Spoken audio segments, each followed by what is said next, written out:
In this video, I will list two biases that may also impact your financial behavior: framing and loss aversion. Framing. Another irrational bias that affects financial decisions is called the framing effect. It is the tendency of your choices getting affected by the framing or presentation of those choices. Your mind reacts differently to the information based on the way it is presented. The perception changes as a function of some variation in framing.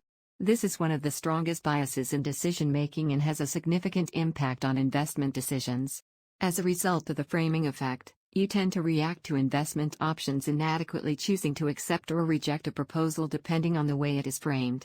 Even though the payoff is the same, you might agree to a proposal portrayed as a risky gain and reject the ones portrayed as a risky loss. This results in investment decisions that are inaccurate and clouded by bias. The framing effect can also be used to trick you into certain schemes, investment vehicles, and companies. The companies end up framing the information in such a way that their positives get glorified more than usual, causing investors to take incorrect decisions, leading to financial losses. There will always be the point where the data can be made to look positive or negative.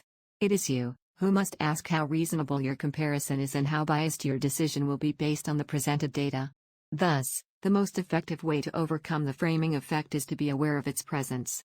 As an investor, you must be vigilant enough to know that the data can be framed and presented to look different from what it is. This is when you will be able to make an informed and unbiased decision.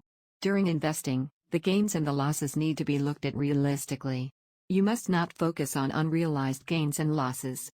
Focusing on the unrealized gains and losses will make you more susceptible to get affected by the framing effect. Instead, you must look at the practical aspects of the investment and make the decisions accordingly.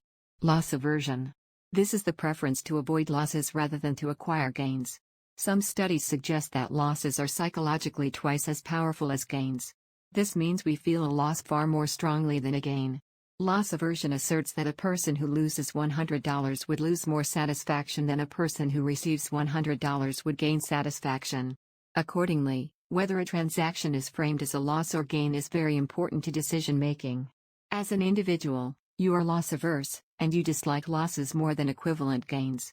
As a result, you are more willing to take risks, to avoid a loss, than to secure a gain.